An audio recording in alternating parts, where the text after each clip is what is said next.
ತಾಲೂಕಿನ ಬಸವ ಬೆಳವಿ ಗ್ರಾಮದಲ್ಲಿ ಮೇ 22ರಿಂದ ಜೂನ್ 2ರವರೆಗೆ 891ನೇ ಬಸವ ಜಯಂತಿ ಸಂಭ್ರಮೋತ್ಸವ ಮತ್ತು ಜಗದ್ಗುರು ಯಡಿಯೂರು ತೋಂಟದ ಸಿದ್ಧಲಿಂಗ ಮಹಾಸ್ವಾಮಿ ಜಾತ್ರಾ ಮಹೋತ್ಸವದ ಅಂಗವಾಗಿ ಶರಣ ಸಂಸ್ಕೃತಿ ಉತ್ಸವ ಹಮ್ಮಿಕೊಳ್ಳಲಾಗಿದೆ ಎಂದು ಶ್ರೀ ಶರಣ ಬಸವದೇವರು ತಿಳಿಸಿದರು. ಅವರು ಇಂದು ಬೆಳವಿ ಗ್ರಾಮದಲ್ಲಿ ಮಾಧ್ಯಮಗಳೊಂದಿಗೆ ಮಾತನಾಡುತ್ತಾ ಕರ್ನಾಟಕ ಸರ್ಕಾರ ಈ ವರ್ಷ ವಿಶ್ವಗುರು ಬಸವಣ್ಣನವರನ್ನ ಕರ್ನಾಟಕದ ಸಾಂಸ್ಕೃತಿಕ ನಾಯಕ ಎಂದು ಘೋಷಣೆ ಮಾಡಿದ ಹಿನ್ನೆಲೆಯಲ್ಲಿ ಬಸವ ಬೆಳವಿ ಗ್ರಾಮದಲ್ಲಿ ಶರಣ ಸಂಸ್ಕೃತಿ ಉತ್ಸವ ಹಮ್ಮಿಕೊಂಡು 12 ದಿನಗಳ ಕಾಲ ಬಸವಣ್ಣನವರ ವಿಶೇಷ ಉಪನ್ಯಾಸ, ಪುಸ್ತಕ ಬಿಡುಗಡೆ, ಹಿರಿಯ ನಾಗರಿಕರಿಗೆ ಸನ್ಮಾನ, ಇಷ್ಟಲಿಂಗ ದೀಕ್ಷೆ ಭಾವ ಚಿತ್ರಗಳ ಮೆರವಣಿಗೆ ಹಾಗೂ ರಾಜ್ಯ ಸರ್ಕಾರದ ಸಚಿವ ಸಂಪುಟದ ಸಚಿವ ಸತೀಶ್ ಜಾರಕಿಹೊಳಿ ಅವರಿಗೆ ಗೌರವ ಅಭಿನಂದನೆ ಮತ್ತು ವಿವಿಧ ಸಾಂಸ್ಕೃತಿಕ ಕಾರ್ಯಕ್ರಮಗಳನ್ನ ಹಮ್ಮಿಕೊಳ್ಳಲಾಗಿದೆ.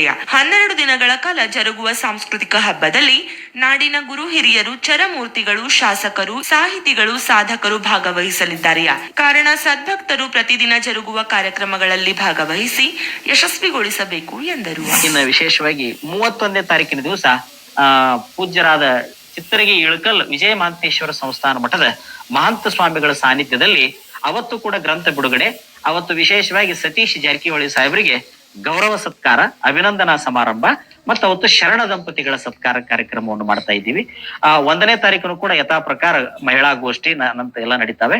2ನೇ ತಾರೀಕಿನ ದಿವಸ ಮುಖ್ಯವಾಗಿ ಅವತ್ತು ಬೆಳಗಿನ ಜಾವ ಅನೇಕ ಗೋಷ್ಠಿಗಳು ಮತ್ತು ಮಧ್ಯಾಹ್ನ ಬೃಹತ್ ಪ್ರಮಾಣದ ಮೆರವಣಿಗೆ ಇರ್ತದೆ. ಸುಮಾರು ಒಂದು 4,000 ರಿಂದ 5,000 ಜನ ಮೆರವಣಿಗೆಯಲ್ಲಿ ಭಾಗವಹಿಸಿರ್ತಾರೆ. ನಾನಾ ತರದ ಕಲಾ ತಂಡಗಳನ್ನು ತರಿಸಿರ್ತೀವಿ.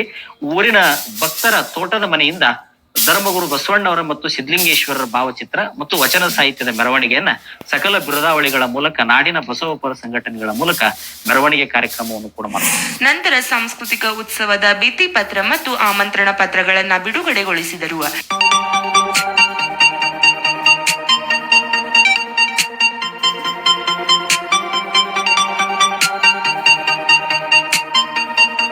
ಈ ಸಂದರ್ಭದಲ್ಲಿ ರಾಮಕೃಷ್ಣ ಪಾನ್ಬುಡೆ ಹಾಗೂ ಶ್ರೀಮಠದ ಭಕ್ತರು ಉಪಸ್ಥಿತರಿದ್ದರು.